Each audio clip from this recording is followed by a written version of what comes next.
What's up, guys? Welcome back to my channel. I'm Lauren if you're new here, and welcome back to Taylor Swift Tuesday / it's Wednesday, but you know that. This is my weekly show where I talk about all things Taylor Swift, everything going on in her life and the fandom, and you know that it's been a crazy week. I'm so excited to be back with a filmed and hopefully completely edited video. I so appreciate you guys showing me love and support on my last 2 Taylor Swift Tuesdays that were live streams because I've been dealing with some crazy hand and finger injuries that's kept me from editing, typing, texting, essentially everything that's required of my job right now. So thank you so very much for being patient with me. You already know, guys, there is so much to talk about, so I'm gonna be including timestamps down below so that you guys can skip around if you want. And is that something that you guys like? Let me know in the comments if you like the ability to skip around to stories, because I'll continue to do that if you want to. I will be discussing every single thing about the secret sessions at the end of the video, but I wanted to include some fun and also some not so fun stories here first, so let's just get right into that. If this is your first time on my channel, hi, I'm Lauren. Make sure you are subscribed to my channel and that you're following me on social media, and I really want to give a huge shout out to every single person on my Patreon, because I'm not joking, you guys are the real ones. Like I just said, as you all know, I've been dealing with this crazy injury, and I've never had an injury like this before, and seeing all these hand surgeons, physical therapists, acupuncturists, it's not cheap, and I would not be able to afford figuring out what's wrong with my hands if it weren't for you guys on Patreon. So if you have the ability and you want to support me and the future of this channel, come join the Patreon because it is so much fun. If Patreon's not your thing, I also always have my Venmo and PayPal link included down below. But yeah, I just had to say thank you because I have so much in store for this channel, and I have physically not been able to get any of it done. My hands are literally holding me back. So thank you, come join the Patreon, it is so much fun. First up, here's a small little story. If you've been ordering anything off of Amazon Prime recently, you might be lucky enough to be surprised at the box arriving at your door. People have been reporting that they've been receiving lover-themed Amazon packages in the US. Amazon said that they are limited edition and they are distributed at random, so there's no guarantee. Honestly, that's pretty good marketing on Amazon's part. I know how badly every single Swiftie out there wants to receive this box, but that's super fun. Let me know in the comments if you are one of the lucky people that have received a lover-themed Amazon package. They have like 3 more things from Amazon coming this week, so fingers are crossed. And then, of course, huge news. Last Wednesday on Good Morning America, Taylor Swift announced that she'll be performing a very special concert at New York City's Central Park the day before her album drops, August 22nd. So that's insanely exciting. And I know you guys have been asking me and tweeting me, how do I get tickets? What do we know? They haven't quite announced that just yet, but when I dug a bit deeper, I found that the GMA concerts in the park are typically free and they're broadcasted live. Now, here's where I'm a bit confused. Some websites are saying the tickets for Taylor's show in particular have not been announced yet, but other websites are saying that you can request free tickets at oneiota.com when it gets officially announced. When I went to the website, I didn't see Taylor's show on there, but I will include that One Iota link down below in case it does get added in the next few days. But yeah, you NYC subscribers of mine have to let me know if you end up going. That's gonna be so much fun. I wonder if she'll be performing anything new from the album that day. I mean, it makes sense, right? Whatever, I'm so excited to see that footage. Well, in other not so fun news, I am sad and annoyed to report that Kim Kardashian has finally chosen a new date for her fragrance launch. Remember a few Tuesdays ago when I reported that Kim and Kylie's fragrance launch was going to drop on the exact same day that Taylor Swift's single Me was going to drop, and then she had to like reschedule it for a manufacturing issue or something? Well, they just announced the new date, and that new date is August 23rd. The same day that Lover comes out. Oh, guys, this just cannot be a coincidence anymore, right? How annoying can you be? Can you just stop stepping on our gowns, Kim? I guess Kim is still mad that Taylor called her and Kanye out in her letter about her masters, but girl, give it a rest. Whatever though, it's not like it's going to affect Taylor's album sales, obviously. It's just annoying. Just leave. Just stop. Also, I am sad and grossed out to report that Scott Borchetta and Scooter Braun decided to do an interview with Billboard magazine. In it, they semi-addressed the Masters issue, but then they also didn't address it at all at the exact same time. I'll include the article link down below, but I want to read you some specific excerpts that just make me feel some type of way. In the first interview Braun and Borchetta have given since they announced the deal, neither would comment on Swift's reaction or the resulting drama. Shocking. But Braun tells Billboard that the deal is just the first move of many in building an ecosystem that allows artists to go after their dreams and puke. Swift, who signed a new recording deal with UMG in 2018, could potentially block Braun and Borchetta from licensing her recordings for use in commercials, film, or TV, since her publisher Sony/ATV gives her approval over the use of her compositions. But an industry executive says that would be unlikely because Swift is very smart and she's not going to do anything that would hurt herself financially. I find this part of the article really interesting because I kind of figured that this was the case. I even think that I brought this up in a past TST, that Taylor Swift still has licensing control over all of her past albums and songs. And she has a say in terms of songs that can be used in commercials and movies. But if she were to just block all commercial licensing altogether, that would negatively affect her. Honestly, just reading the whole article just made me feel sick, to be honest with you. It's exactly what I said what was gonna happen a few weeks ago, isn't it? They needed to have this big PR, damage control, cleanup, so they came out with this big billboard article about how this is a really good thing. We're getting bigger and better. We care about our artists. Our company culture is fun because we get to wear shorts to the office.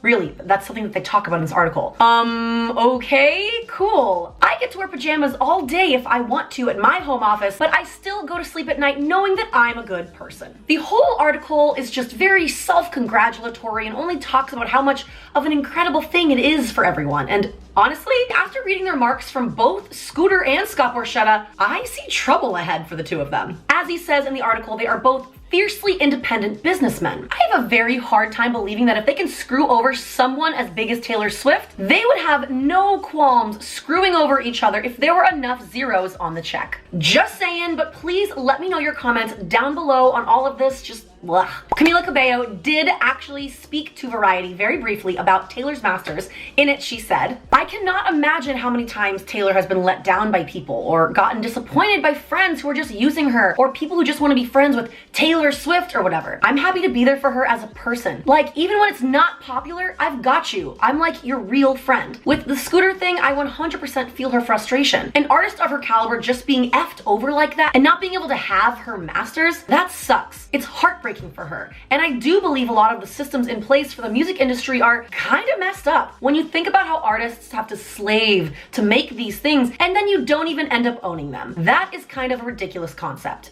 Agreed, Camilla, agreed. I'm so glad that Taylor has a friend like you in her life. But now on to happier things. Let's do another segment of Steal Swift's Style.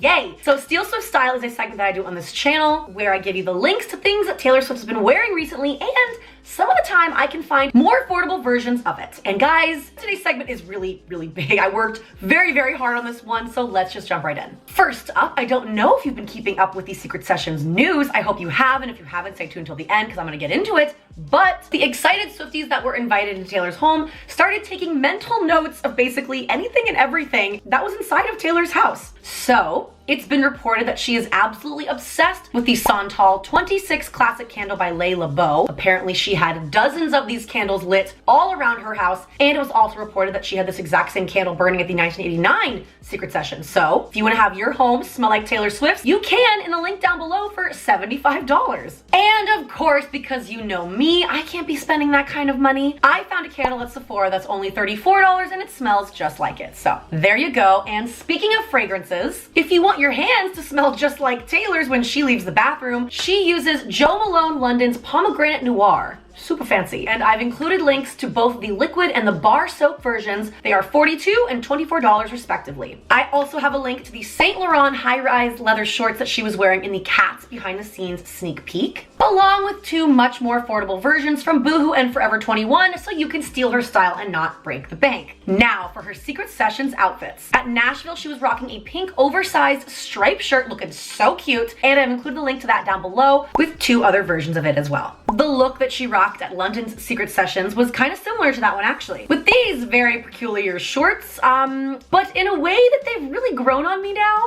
They're Alexander Wang. I'm sorry people, I just could not find anything similar because look at them. She was also rocking some $74 Free People earrings and a Rails blue blouse, all linked down below, but I think the shoes that she wore at the London sessions were my favorite out of any. She wore, of course, Stella McCartney platform shoes in beige, and I have linked 4 different versions of these shoes down below. And we cannot forget about the LA Secret Sessions. I'll be including the links down below to her gorgeous red dress that she wore below, and I might have been able to find you a cheaper version of it as well. Whew, that's a lot. I hope that you guys like this. If you are, please let me know in the comments. I don't want to do things if you don't like it.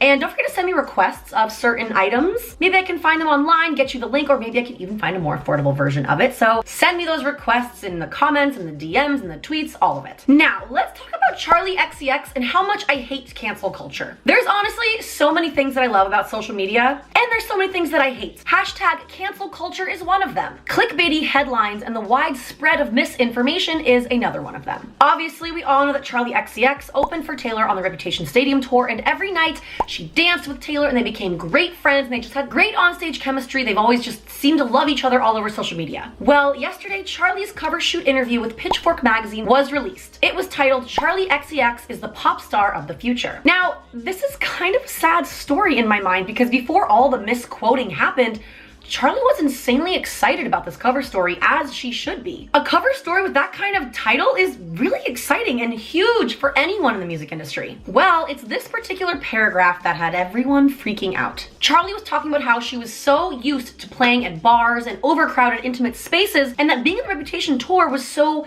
different than what she was used to. She also said that as much fun as it was, she wanted to start doing her own tours instead of opening for others.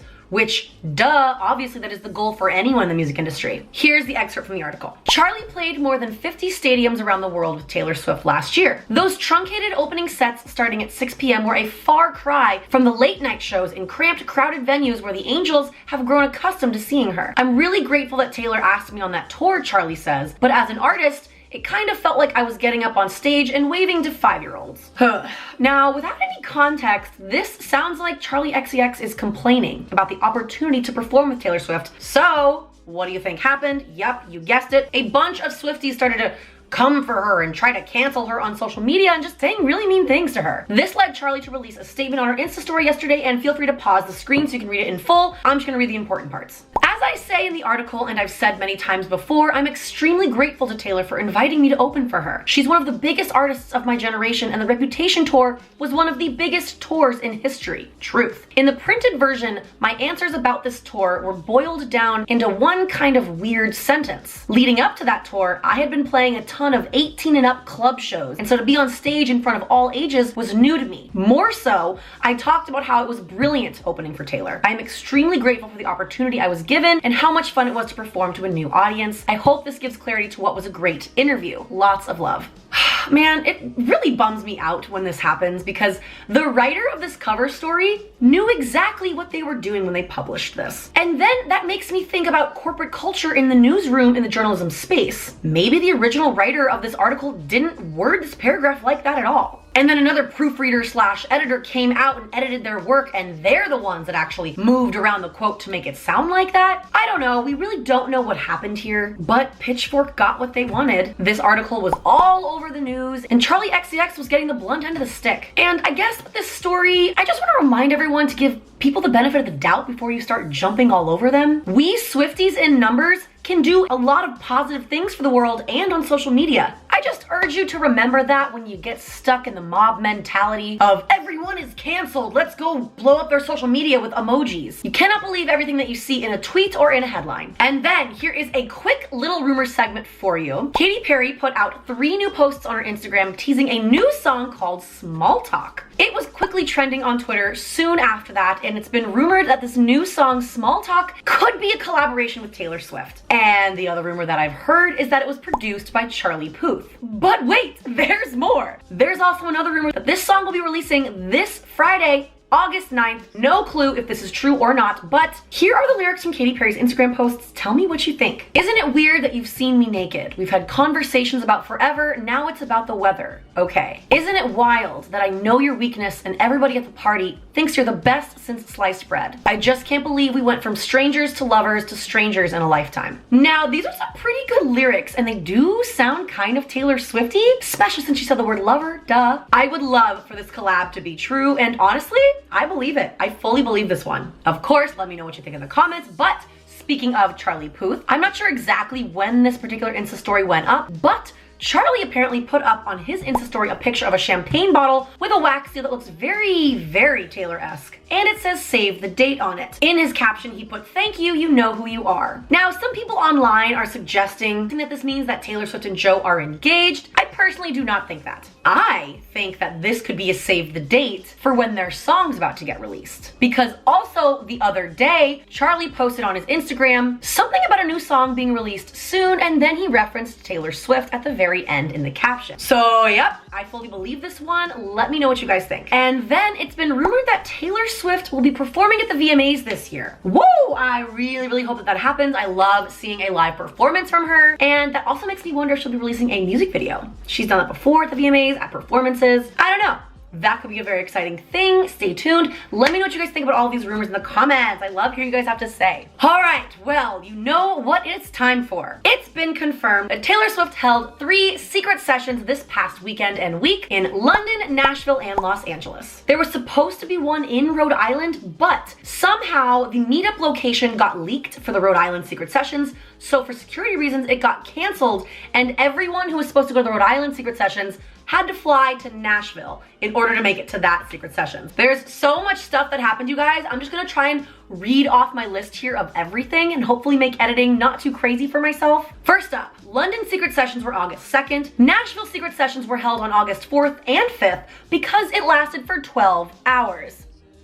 Insane, that girl is a champion. And the Los Angeles secret sessions was last night on August 6th. All right, here are all of the collective facts. I tried to go through and find the best Tumblr posts and tweets and just little tidbits that I thought would be really fun to include in this. In London, Taylor made everyone pink, purple, and blue Rice Krispie treats in the shape of hearts. She even posted a cute little Instagram photo of this. I love this. I want baked goods by Taylor Swift. Like, please send them my way. She also posted another picture on her Instagram of her arm with all of these bracelets, and there were so many tweets and Tumblr posts saying that as soon as people would give her bracelets, Taylor Swift put each one on her hands, and she wore every single one of them, and I just love that. She also had custom-made M&Ms that said Lover, and she also had cookies that said Lover. Everyone who attended the sessions left with a swag bag of Lover merch, pins, the whole 9 yards. The album Lover as a whole has been described as having a similar production to 1989, but with new elements. It's a very romantic album, lyrics definitely more Speak Now vibes with a hint of fearless. That's so exciting. I cannot wait to hear what that means. Some invites for the secret sessions went out in July, but others were asked just a week before. Could you imagine getting that phone call like a week before the secret sessions and Taylor Nation's like, hey, what are you doing next weekend? Can you come fly out here? And they're like, yeah, I guess so. What if you can't? What if you literally can't? What if you're getting married? What if there's like, I don't know. What do you do? Someone let me know if this ever happened to you. It's been reported that Taylor Swift watches Gossip Girl and she called Blair Waldorf iconic. And she also had a Stranger Things edition of Monopoly, meaning she's probably a huge fan of the show. Amy, I know that you're very excited to hear that. There are reportedly several self-written songs on the album. Taylor also revealed that her favorite track of all time is on the Lover album. She did not say which one it is though. Here's the question that I've really been wanting to ask Taylor Swift, and I didn't get a chance to do it when I met her, but I'm so glad that someone else is out there doing this. Apparently Taylor Swift's favorite episode of Friends is the one with all the Thanksgivings, which is absolutely amazing. That's actually one of my mom's absolute favorite episodes, when Joey has the turkey on his head. Oh, it's just so good. That's one of the questions I've always wanted to ask her. Someone else tweeted out, there was a point in the day where we had a mid-album break and Taylor said we could go on the trampoline. So when everyone was on it, she shouted, "These are my kids," with a glass of wine in her hand, and I just thought that was the most Taylor Swift thing I've ever seen. That's amazing. That kills me. Oh my god, I die. A fan from London confirmed that the original lyrics from All Too Well are included in one of the 4 deluxe album journals. They did not specify which one though. I cannot believe that we're gonna actually get these lyrics, you guys. I'm so excited for that. Oh my god. Taylor apparently told a fan that pictures of her with an open mouth smile is rare because she's insecure about it. Girl, as I'm gonna quote one of my favorite YouTube videos from a while ago, don't be insecure, girl. Comment down below if you know what old, I think it was Mad TV YouTube video I just quoted. Man, those are the days. Like I said, Rhode Island secret sessions got canceled due to security reasons, so there were 113 people at the Nashville secret sessions, and Taylor stood and chatted with every single person and made sure that everybody liked their photos and would retake photos and would talk to them and spend time with them, and it took almost 12 hours. They were there from 4 p.m. to 5 a.m. I don't know what kind of coffee or Adderall that girl is on. That's insane because she's just gotta be so jet lagged and tired. A fan asked her about Benjamin Button and if he was there tonight, and she said, no, he's with his dad. Ha! Dad! Dad Joe Alwyn, that's so cute. I love that. Taylor sadly does not like pineapple on her pizza, but she said she's not against people who like it, and that is just a sad, sad day because pineapple on pizza is my favorite thing to put on a pizza. That is a sad little day in my life, but moving on. Apparently, she was like, okay, I'm sorry about the 5 holes. I really am. I was just trying to change my Instagram aesthetic. I will never do that again. She was so beside herself. Oh God, we need to make merch with the 5 holes in the fence thing. That was just like the funniest moment of our fandom. Taylor reportedly left during one of the songs as it played because it's too hard to hear and the entire room was sobbing and passing tissues around. I am so excited for this album, like I said. One fan said that international Swifties should get ready. Whatever that means. Guys, I'm so excited. It sounds like she's gonna be going to places she hasn't been to either in a while or at all. So cross your fingers, guys. When she was asked, Taylor Swift's favorite BTS song is Mic Drop featuring Steve Aoki. And might I say, great choice. I really loved that song too. I reacted to that on this channel, by the way, so go check that out. This particular bullet point made me so very happy. Emily, who is at large reputation on Twitter, who started the whole 1, 2, 3, let's go beat during Delicates, attended the LA secret sessions. Oh my God, it's what she deserves. I cannot wait to hear what she had to say about it. Apparently, Taylor made cookies for the LA secret sessions, but she accidentally burned them because she was so tired and jet lagged, and she told everyone she didn't have to eat them. And then everyone was like, oh, we're totally gonna eat the burned cookies. We don't care. And they said that they tasted pretty good anyway, so there you go. Reportedly, Jack Antonoff, Cassie David, and Sarah Uri were at the LA sessions and they listened to the whole album together. I'm not sure if all 3 of those are true. These are just tweets and things I've kind of compiled. It was also reported that there were fans from Uruguay, Taiwan, Japan, Australia, all over the States, and Canada in attendance at these secret sessions. That's just absolutely amazing. I really want to know the logistics of like, do they pay for your flight? Do you have to pay for your flight? I don't know how any of that stuff works. Now, if you're out there looking at hints and stuff about the new tracks and like track 1 is this, track 2 is that, apparently Taylor played each track out of order at every secret session so that no one could go and spill secrets about a particular track. So when everyone is saying that track 10 is the saddest song on the album, they really have no idea which track that actually is. Because if you go out there and search for it, everyone's in agreement that track 10 is the saddest song they've ever heard. And then I wanted to read this Tumblr post. I think it's really important and it like touches my heart at the same time as it breaks it. Anonymous says, I'm posting this anonymously because my friend follows you and I'm closeted to them. When I met Taylor, she greeted me with, hey, beautiful girl, and gave me a hug, and I hugged her back, of course, and then she looked at me and she said, right, I'm so sorry. Hey buddy, how are you doing? I'm so sorry. I only saw your coming out post yesterday. I'm so sorry. Hey there, dude. And my heart skipped a beat. Like Taylor Swift corrected herself for misgendering me when my own family can't. I love her. I really do. Oh my God, I get chills reading that. That is just the most touching, heartbreaking thing. I mean, clearly she's meeting so many fans. She's trying to keep everything straight, and you know, she misspoke. She accidentally misgendered this fan of hers, and then she quickly just addressed it, apologized, reminded herself that she saw that post. Even just the acknowledgement that must have felt for this person to be like, oh, they called me a girl when I identify as a boy, but it's Taylor Swift, so I'm not gonna say anything. And then for Taylor to backtrack. And that's a touchy, delicate thing. You want to say the right thing. You don't want to offend them, but it just proves that Taylor Swift is just so sophisticated and just intelligent and really cares about these people that she's meeting. These are not just numbers and usernames. These are real people, real fans that she supports. And I don't know, when I read that post, I just was like, wow, she handled that beautifully. I really hope that this person's family can come around and use the correct pronouns for the gender that they identify to. I really hope that, but you know what? I think it made this person's evening, week, month, if not entire life that Taylor Swift got it right. I guess I'm a little sad to end this on a bit of a weird subject, but this is something upsetting that happened and I just don't really know if it's true or not, and I need your guys' help figuring it out. So apparently it was said that one secret sessioner leaked the track list to Perez Hilton for a certain amount of money, and then people on Twitter started freaking out. Guys, I dug for hours and hours trying to figure out if this was true or not, and I just have no idea. I don't think that this is, but I was at a wedding in Montana with no service this whole weekend when all this was going down, so I really couldn't keep up with it at the time. I've heard that some of the info that Perez was leaking was blatantly false from false articles on Reddit. And honestly, Perez Hilton just does not have the greatest track record, especially in the Swiftie community. I actually recently learned that. One of my most recent Taylor Swift Tuesdays, I talked about him and I kind of used him as a credible source, and I really had no idea about the background and how much the Swiftie community does not like Perez Hilton. So take that with a grain of salt. It just bothered me that he was posting some not so nice tweets and Tumblr posts about how he was loving the negative attention that all the Swifties were giving him, and he'll do it time and time again. I don't know, just, it rubbed me the wrong way. He's a great father to his kids, and it's so hard to like feel some type of way. I don't know. I feel a type of way.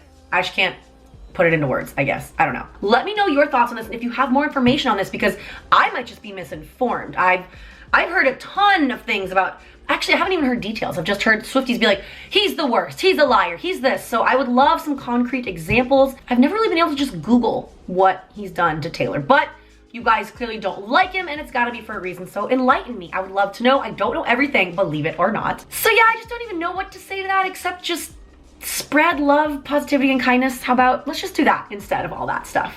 This week's video shout out goes to my YouTube subscriber, Ava Weld. They said that their favorite kind of party would have to be, does a pizza party count? Absolutely it counts. Same, I was just God, I've talked about pizza a lot in this video. I don't even think I meant to, but absolutely counts. Thank you so much for your support, Ava. If you want to be next week's video shout out, make sure you are following me on all of my social media handles. Go to my Instagram and go comment on my most recent post. Congratulations to my best friend Carly on her wedding day. I feel so blessed that I had the opportunity to spend such an amazing weekend in Montana. By the way, Montana's gorgeous. I want to move there. Holy crap, is it beautiful. But the whole weekend was just full of love, and she's just the most beautiful bride, the most beautiful person, soul. I just love her so much. So if you want to be next week's video shout out, go to my Instagram, comment congratulations. You can even feel free to tag her. Her Instagram is @CarlMonster, which is very funny. But yes, she was a beautiful bride, and you might see your name up here next week if you go ahead and do that. That was so much fun. It feels so good to be back, guys. I know that the editing version of myself is gonna feel a little bit differently, but thank you so much for being patient with me. I'm slowly figuring out this injury. I still have to edit my video of me interviewing Taylor Swift's longtime tour dancer, Mark Villiver. It's coming. My PO unboxing video is coming. I'm planning on doing a cooking video that has to do with Taylor Swift very, very soon. I want to bring back my Storytime Saturdays. I want to do a video on how I'm making my desk setup more ergonomical, because chances are that a lot of you guys sit at a desk all day long, and I have so many plans for this channel, and this summer was supposed to be the summer of like, I'm gonna switch it up. I'm gonna do not just Taylor Swift, I'm gonna do other celebrities, I'm gonna do lifestyle, and literally being able to see my to-do list in front of me and physically not being able to do anything about it has been the most frustrating thing, and I just so appreciate your guys' support and caring about me and my hands and my wrists and my fingers. I love you guys so very much, and just thank you so much for just being there for me, watching my videos, and just being nice to me and nice to others. That's what I think is really cool. We're creating kind of a cool community on here. All right, I'm rambling, but I hope that you guys enjoyed today's video. If you did, please remember to hit that like button. Your likes really, really help me out in the YouTube algorithm. And I will see you guys in my next video. Thank you so much for watching. Bye.